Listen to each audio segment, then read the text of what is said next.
Vamos para mais um esquema ainda no espelho côncavo e depois ir para o espelho convexo.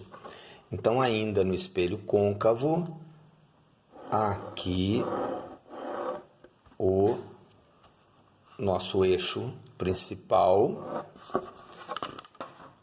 o compasso aqui com abertura vamos conferir 4 centímetros, certo? Então, vamos trazer para cá, aqui a posição do nosso espelho, o arco de circunferência que representa o nosso espelho côncavo. Aqui, então, nós temos o centro de curvatura. No meio do caminho, o foco. Beleza? Então, agora eu vou colocar o objeto entre o foco e o espelho. Então, tá aqui o objeto. E aí, então, gente, observem que... Bom, vamos lá construir a imagem. Um raio paralelo ao eixo principal reflete passando pelo foco. Tá aqui. Certo? O outro raio, vamos fazê-lo incidir pelo vértice. Ele vai, então, refletir simétrico ao eixo principal, ou seja, esse ângulo igual a esse. Aqui, então, nós temos a reflexão do raio. Observem, gente, que os raios são divergentes, mas para formar a imagem eles têm que se cruzar. Eles não vão se cruzar aqui, então eu vou ter que prolongar. Então, já que eles são divergentes para esse lado, eu vou ter que prolongar esses dois raios aqui, ó. E aqui costuma até sair fora do desenho. Então, prolonga um aqui, prolonga o outro aqui, ó. Então, aqui nós temos o cruzamento dos prolongamentos, portanto, a formação da imagem. Então, nós tivemos uma imagem formada pelos cruzamentos dos prolongamentos dos raios refletidos. Portanto, ela é uma imagem de natureza virtual, assim como eram as imagens dos espelhos planos. Então, ela é uma imagem virtual. A orientação dela, observem que ela está com a seta também para cima, portanto, ela é uma imagem direita e tamanho maior que o objeto. Então, maior que o objeto. Certo? Então, tá aí este esquema de imagem de um espelho côncavo com o objeto colocado entre o foco e o vértice. E aqui a gente observa mais uma coisa, gente.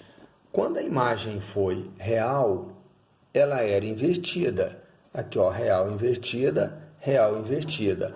Agora, imagem virtual e direita. Lembrem que lá no espelho plano, a imagem também era virtual e direita. Então, podemos generalizar. Toda imagem real é invertida, toda imagem virtual é direita. Ok? Bom, vamos agora, então, deixa eu colocar uma nova folha aqui, para a gente ir para o espelho convexo. O espelho convexo, ele só tem um caso para a formação de imagem. Por quê? No espelho convexo, os pontos de referência, centro de curvatura, foco, estão todos atrás do espelho. Então, nós só vamos ter uma forma.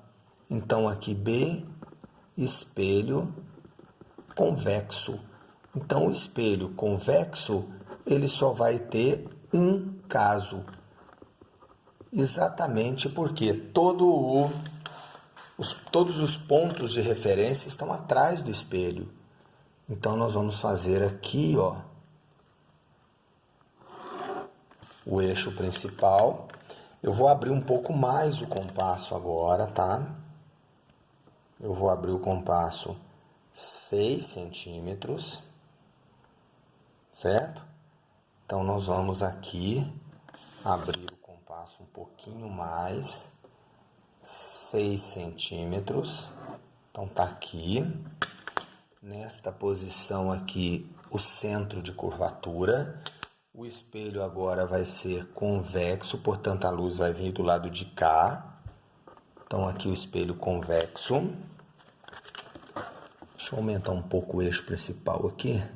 Aí. E no meio do caminho, entre o vértice do espelho e o centro de curvatura, no meio do caminho, o foco do espelho. Certo? Então, tá aí. Nós vamos ter agora o quê? Qualquer que seja a posição do objeto, ele não vai ter como referência aqui, ó, os pontos. Então, aqui vai estar o objeto. Qualquer posição. Então, nós vamos fazer assim, ó. Um raio incide paralelo ao eixo principal. Um raio incide paralelo ao eixo principal. Opa, aqui tá. Hoje não tá muito legal. Um raio incide paralelo ao eixo principal, reflete na direção do foco. Reflete aqui na direção do foco, ó. Ok? Eu tô tentando deixar mais em pé aqui para ficar mais visível, mas tá dando muito resultado, não. E o outro nós vamos fazer incidir pelo vértice, ou na direção do foco. Ela incide aqui na direção do foco, tá? Mas vou fazer pelo vértice para embolar menos. Então, aqui pelo vértice, ele vai refletir simétrico ao eixo principal, ou seja, esse ângulo aqui igual a esse, então ele reflete aqui. Observem que os raios refletidos são muito divergentes. Então, nós temos que prolongar esse raio refletido aqui, ó. Então, no cruzamento dos dois prolongamentos, aqui nós tivemos a imagem, certo? Então, aqui, gente, nós tiramos duas coisas. Primeiro, observe os raios refletidos, que eles foram muito divergentes. Isso aqui demonstra para nós, né, isso aqui nos mostra que o campo de visão de um espelho convexo é muito grande, ele é muito aberto.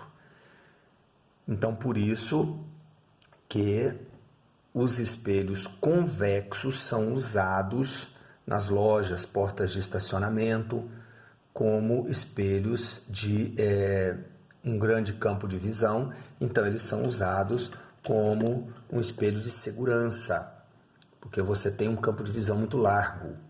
Então, aqueles espelhos redondos, grandões que tem nas lojas, nas portas de estacionamento, aquele é um espelho convexo. Tá? Então, observem aqui que a imagem formada pelo cruzamento dos raios refletidos, portanto, é uma imagem virtual e menor que o objeto. Então, nós vamos ter as seguintes características, ó, para esta situação. Natureza da imagem virtual. Como toda imagem virtual, ela é direita. Como toda imagem virtual, ela é direita. Tamanho visivelmente menor que o objeto.